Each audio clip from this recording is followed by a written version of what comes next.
Hello, welcome to Rachel Paints Poorly. My name is Rachel and I paint poorly. Normally when I do these things for the sewing, I have already completed the garment and I'm just filming this little talking head after everything is all done, but not so today.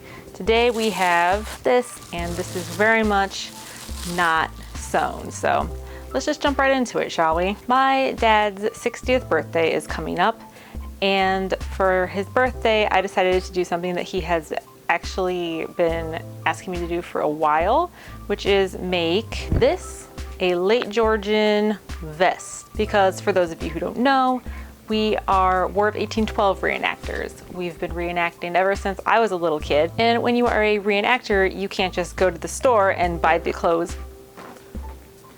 My cat's trying to jump up on the ottoman. You okay, bud? He's trying to jump up on the ottoman underneath my sewing machine stand. See if you can see it.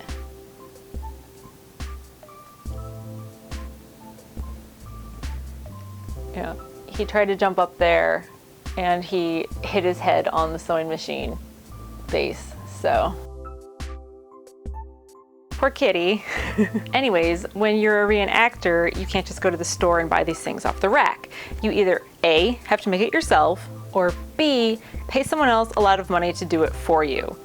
And we don't pay other people to do it for us, so we do it ourselves. That's kind of how I got into sewing in the first place. Anyways, I've had this pattern for a while now. My dad's asked me to sew this for him and I never did it, but now finally he's turning 60 and I'm going to sew it for him for his birthday. So just took him turning a big number for me to actually do this. So best daughter ever. But yeah, let's open this sucker. I actually have some supplies that he brought however long ago he brought it over. I don't even remember.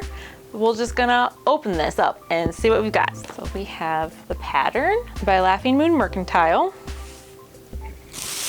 And then we have these buttons. And these are called Death's Head buttons.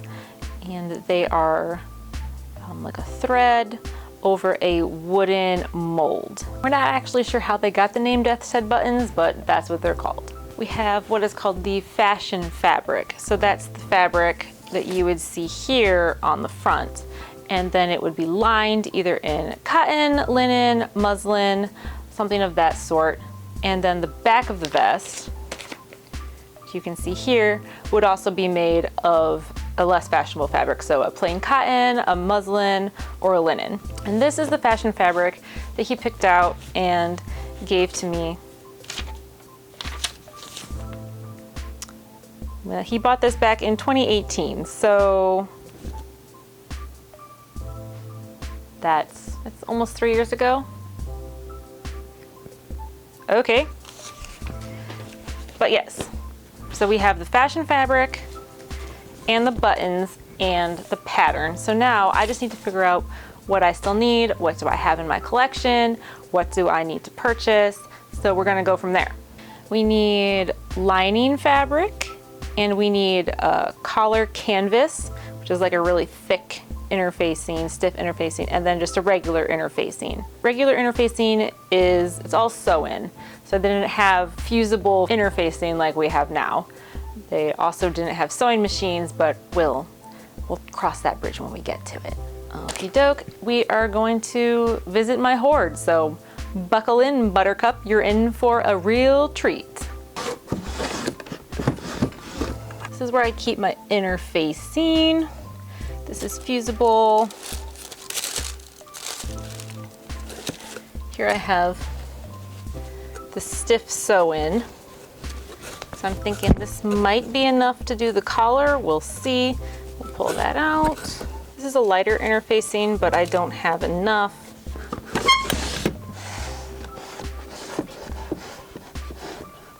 Wool, linen, natural printed fibers, old shorts, and more neutral colored linens.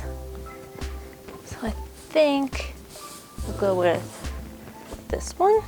It's neutral linen and there's a lot of it. So that's what we need.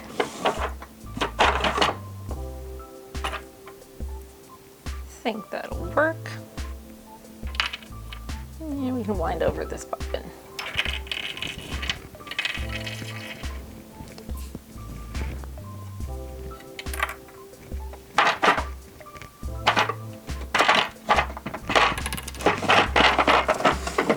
So now that I have everything from around my house, I need to start working on the pattern. The first thing that I do for these patterns is I make a copy of the pattern. So what does that mean? It means that in this pattern, there are a variety of sizes. And once I have it opened, I'll show you.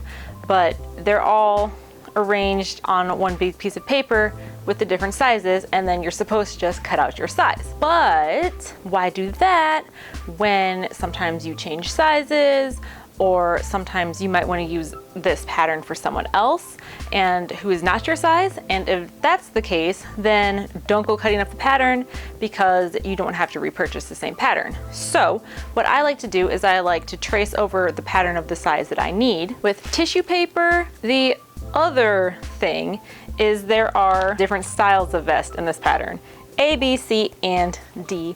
And since 2018, I don't remember which view my dad wanted, and I also don't know his size. But do not worry, I came up with a brilliant way of figuring this out, and he will be none the wiser.